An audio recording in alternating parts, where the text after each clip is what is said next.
Detection start होगी 5 second बाद। Start. उपाध्यक्ष महोदय, मुझे बहुत प्रसन्नता है कि गंगा नहर शताब्दी महोत्सव के उद्घाटन के लिए मैं यहां आ सका। यह नहर भारत की वर्तमान नहरों में शायद सबसे पुरानी है। इस नहर से इस क्षेत्र के लोगों को जो अनेक लाभ पहुँचे हैं और अनाज तथा बिजली के उत्पादन से यहाँ जिस संपन्नता के युग का आरंभ हुआ है, उसके कारण नदियों की उपयोगिता में जनसाधारण का परंपरागत विश्वास और भी दृढ़ हुआ है। इस देश में नदियों को सदा ही महत्वपूर्ण स्थान दिया जाता है। आज भी हम नदियों को सिंचाई का और इसके द्वारा धन धान्य की उत्पत्ति का सर्वोत्तम साधन मानते हैं और उन्हें यातायात का साधन भी समझते हैं। आधुनिक विज्ञान ने नदियों की उपयोगिता में कुछ और वृद्धि कर दी है, जिसमें सबसे प्रमुख जलप्रपात द्वारा विद्युत शक्ति का उत्पादन है। हमारे देश में नदियों का जाल बिछा हुआ है। मैं समझता हूँ कि सिंचाई की दृष्टि से संसार में भारत का स्थान दूसरा है। केवल एक देश ही हमसे आगे है। भारत की जनता के लिए यह बात महत्वपूर्ण है कि नहरों की इस श्रृंखला का श्री गणेश इस देश में गंगा की नहर से हुआ।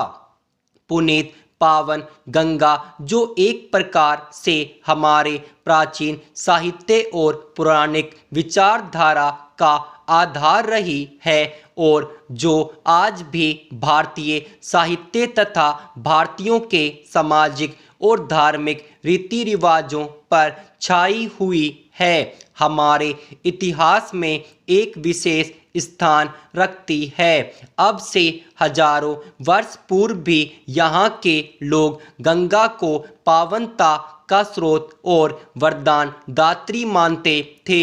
इसीलिए आज यदि वास्तव में भारत के सबसे बड़े राज्य के एक भाग ने अपनी संपन्नता गंगा की नहर से प्राप्त की है, तो हम यही कह सकते हैं कि पुरातन विचारधारा इतिहास के रूप में प्रकट हुई है। यह तथ्य चाहे एक संयोग मात्र ही हो, किंतु हम सबके लिए निश्चय ही इसका महत्व है। संभव है कुछ लोग सोचें कि 100 वर्ष पुरानी किसी घटना को इस प्रकार सामने लाकर उत्सव के रूप में मनाने का क्या अभिप्राय है। ऐसी शंका का आधार मानव स्वभाव से अनभिज्ञ और प्रेरणा के एक महत्वपूर्ण स्रोत को ग्रहण न करने की इच्छा ही हो सकता है। बीती बातों पर विवेकपूर्ण विचार का अपना ही महत्व है। इसके द्वारा ही कर्मागत उन्नति संभव है। इसीलिए अतीत की सफलताओं को भावी प्रगति की नींव माना जाता है।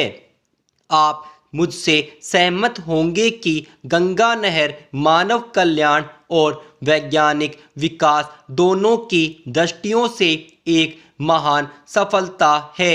आज जबकि हम इस सफलता की शताब्दी मना रहे हैं, तो अनिवार्य रूप से इससे हमें स्फूर्ति और प्रेरणा मिलती है। इस अवसर पर हमें उन इंजीनियरों के प्रति भी आभार प्रकट करना चाहिए जिनके परिश्रम और सतत प्रयास के कारण ही यह योजना फलीभूत हो सकी। आज हमें कर्नल कोटले और उनके साथी विदेशी महानुभावों का स्मरण होता है, जिन्होंने निजी प्रयत्नों से इस कठिन कार्य को संपन्न किया। उपाध्यक्ष महोदय, आज यहाँ गंगा के पुल का शिलान्यास करते हुए मुझे बड़ी प्रसन्नता हो रही है। बिहार में गंगा पर यह पहला पुल होगा और मैं भली प्रकार जानता हूँ कि इस राज्य के लोगों के लिए यह कितना बड़ा वरदान है और इसके द्वारा कितनी बड़ी आवश्यकता की पूर्ति होगी। मैं इसी राज्य का रहने वाला हूँ और अपने सार्वजनिक जीवन में मुझे बराबर इस राज्य के सभी भागों का दौरा करने का अवसर मिला है।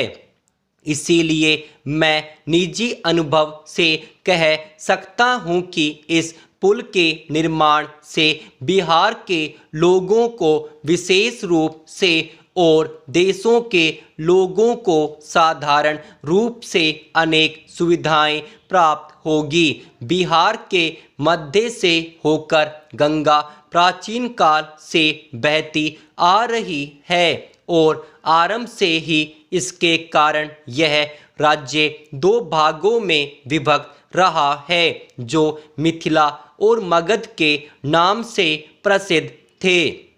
प्राचीन काल में जबकि यातायात के साधन इतने उन्नत नहीं थे और लोगों को प्राय महीनों तक लंबी यात्रा करनी पड़ती थी और जब भारत के सभी भूभागों में आत्मनिर्भरता अर्थव्यवस्था का आधार थी, उस समय संभव है इस प्रदेश में गंगा पर पुल का अभाव इतना न खलता हो। परंतु आज के युग में विज्ञान के आविष्कार स्थान तथा दूरी पर विजय पा चुके हैं और यातायात के गतिमय साधनों का बहुत महत्व है। इसलिए उत्तर तथा दक्षिण बिहार के बीच सीधा रेल तथा सड़क मार्ग न होना निश्चय ही बहुत बड़ी असुविधा है। बिहार के इन दोनों भूभागों की अर्थव्यवस्था ऐसी है कि अपने पूर्ण विकास के लिए एक भाग दूसरे पर निर्भर करता है। उत्तर बिहार कृषि प्रधान क्षेत्र है और वहाँ गन्ना तथा खाद्यान्न भारी परिमाण में होते हैं, किंतु दक्षिण बिहार कोयला, लोहा, तांबा, अम्बरक, सीमेंट आदि खनिज पदार्थों के लिए प्रसिद्ध है। इन्हीं पदार्थों द्वारा आधुनिक उद्योगों की मौलिक आवश्यकताएं पूरी होती है। यातायात के साधन दोषपूर्ण होने के कारण उत्तर बिहार के विकास पर हानिकारक प्रभाव पड़ा है। क्या यह आश्चर्य की बात नहीं कि धनबाद से दिल्ली कोयला पहुंचाना गंगा के उस पार उत्तरी बिहार के जिलों में पहुंचाने की अपेक्षा कहीं अधिक सरल है। इस शताब्दी के आरंभ में इन असुविधाओं का अनुभव किया जाने लगा और सभी मौका माघाट के निकट नाव द्वारा यात्री और सामान इधर उधर ढोने के स्थान पर गंगा पर पुल बनाने की चर्चा होने लगी। गंगा के दोनों ओर दो विभिन्न रेल कंपनियों की गाड़ियां चलती थी। इन कंपनियों का दृष्टिकोण विशुद्ध रूप से व्यापारिक था, इसलिए लोगों की सुविधा तथा देश के यातायात साधनों के विकास की अपेक्षा वे अपने लाभ और साझेदारों के लाभ को अधिक ऊंचा स्थान देती थी। यही कारण है कि पुल के संबंध में यद्यपि 40 वर्ष तक सोच विचार होता रहा, किंतु दूसरे विश्व युद्ध तक कोई निर्णय नहीं किया जा सका। जब कभी यह प्रश्न रेल अधिकारियों के सामने आया, इस पर रेल कंपनियों के साझेदारों के लाभ हानि की दृष्टि से ही विचार किया गया।